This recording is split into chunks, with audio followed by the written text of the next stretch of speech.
There are reports that President William Ruto is in dilemma either to fire CS JB Muturi or fire NIS Director Noordin Haji. But it seems like CS JB Muturi is receiving support from Rigathi Gachagwa's political circle. I want us to listen to Honorable Gitonga Mukunji speaking before we proceed. Anybody who can remove JB Muturi from his position, courtesy of speaking out about something that is very pertinent on Kenyan matters, then that somebody is quite misled. It would be weird to find that the person who he avoided and tried by all means possible to avoid his impeachment is now the one that is coming after his neck for just a divergent opinion on matters handling our children. That is exactly what Rigathi Gachagwa's defender is intending to do if anyone will try to deal with CS JB Muturi. Allow me to ask you the following questions. Number one, do you think President William Ruto should fire CS JB Muturi after condemning abductions in the Republic of Kenya? Or do you think that President William Samoei Arap Ruto should fire NIS Director after CS JB Muturi made an allegation that his son was held by NIS? Please let me know what you think in the comment section, and I will be reading your feedback and also replying. In this video, I want us to understand some of the options the president might consider before making a decision. But before you do that, in case this is your first time, kindly support us by subscribing and turning on the notifications bell. We are on a mission to 6,000 subscribers before the end of this month, and we can't hit 6K without you subscribing. Thank you. Now, the first option the president might consider before making a decision is either to think of someone to replace CS JB Muturi.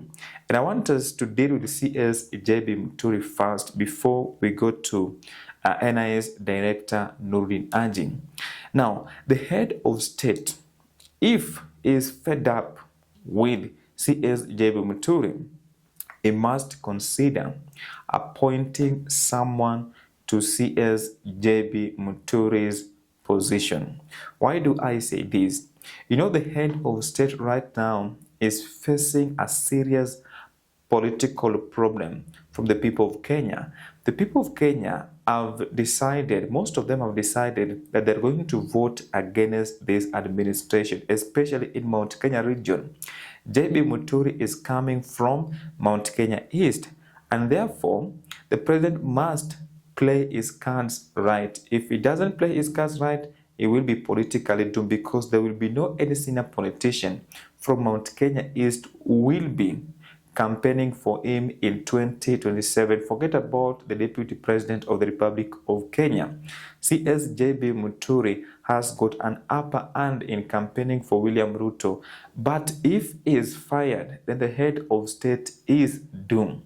The second thing that the head of state might observe before making a decision is either to leave CS JB Muturi hanging and later announce that he has resigned. And I want to give you a good example. The former head of state Uhuru Muigai Kenyatta, when he was fed up with the agriculture minister then, that is Mwangi Kiunjuri, this is what he did. Now, he announced his resignation.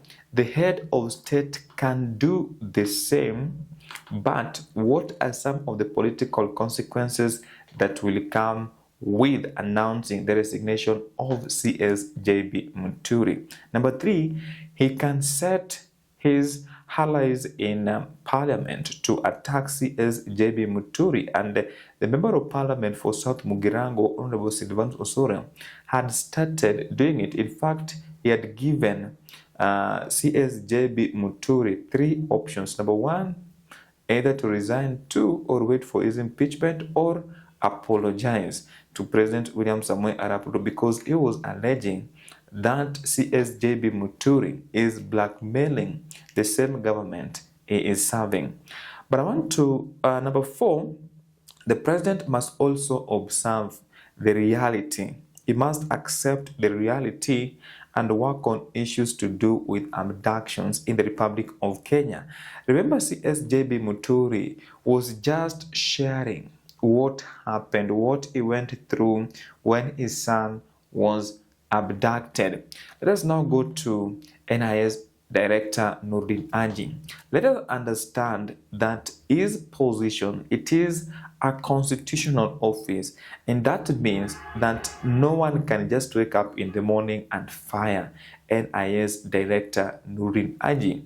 The president can either form maybe a tribunal, and maybe Kenyans will come out with all the issues regarding what this government has done through NIS, whatever they think or any allegation. But this will also embarrass President William Samoei Arap Ruto if he does that, because that will also expose so many things that his administration is doing. But another thing that we can also consider, that he must also observe, that if Noordin Haji is retained, then that means that it will be just a confirmation that whatever CSJB Muturi was alleging, that abductions are being carried out by the government, then it will be in the public domain that it is true. That is just my opinion. You can let me know what you think in the comment section. Now, I promised at the end of my videos to carry out civic education. This is what you need to do. You need to register as a voter as soon as possible. And the beauty of being a registered voter is that you can participate in two elections. Number one, you can participate in by-elections, and number two, you can participate in general elections. Number two, you need to demonetize politics as soon as possible. Once you demonetize politics, you will be in a position to get leaders of high integrity, leaders that will make your ward, constituency, county, and the country at large a beautiful place to live in. Lastly, remember to vote for someone with a vision, someone who has a plan, not someone who is planless. Remember, failing to plan is planning to fail. So vote for someone with a plan. That is just my opinion right here on the Sport Check YouTube channel. I will see you in the next video.